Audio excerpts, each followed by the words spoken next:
Michael here to walk you through the details and tech specs of Microsoft's Project Scorpio that finally surfaced. From what we can tell, it's going to be the most powerful console to date. But we won't be able to experience this for ourselves until around holiday season in Q4 this year when Scorpio releases. I'll walk you through what we know so far.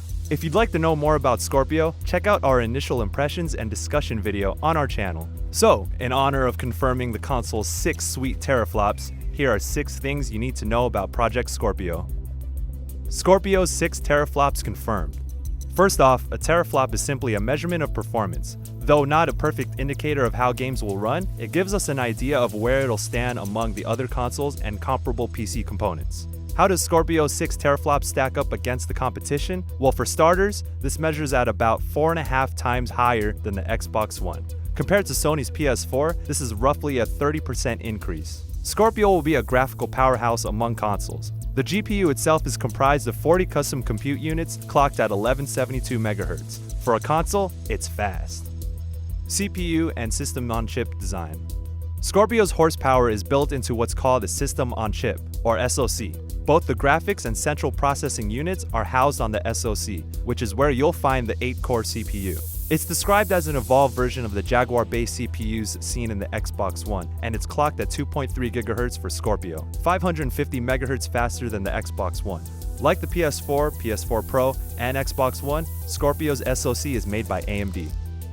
More memory, 12 GB of GDDR5 RAM.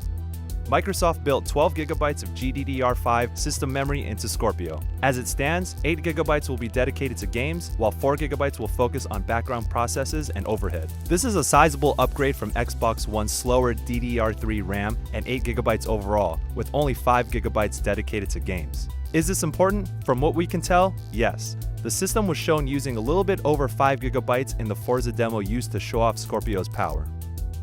Forza demo native 4K.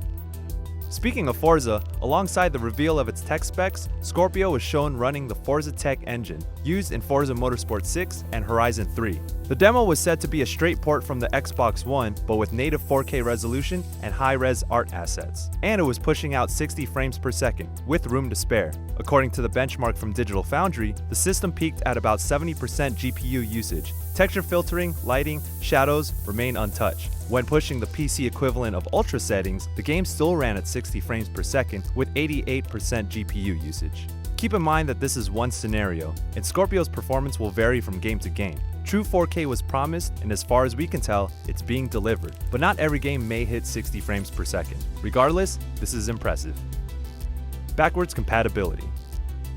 If you have your eyes set on Project Scorpio, but you're worried about certain games not running on it, don't trip. Every Xbox One game will work just fine on Scorpio, and every Xbox 360 backwards compatible game will as well. If games are to take advantage of the improved hardware, the onus is on the software side. More powerful than the PS4 Pro. Yes, Project Scorpio is more powerful than the PS4 Pro, which was to be expected. However, both the Pro and Scorpio required developers to implement changes to take advantage of the more powerful hardware. It's hard to say how difficult this will be for developers, but games that render at 1080p and even 900p are said to have native 4K support with Scorpio. It remains to be seen what, if any, graphical compromises need to be made to maintain stable performance in future games.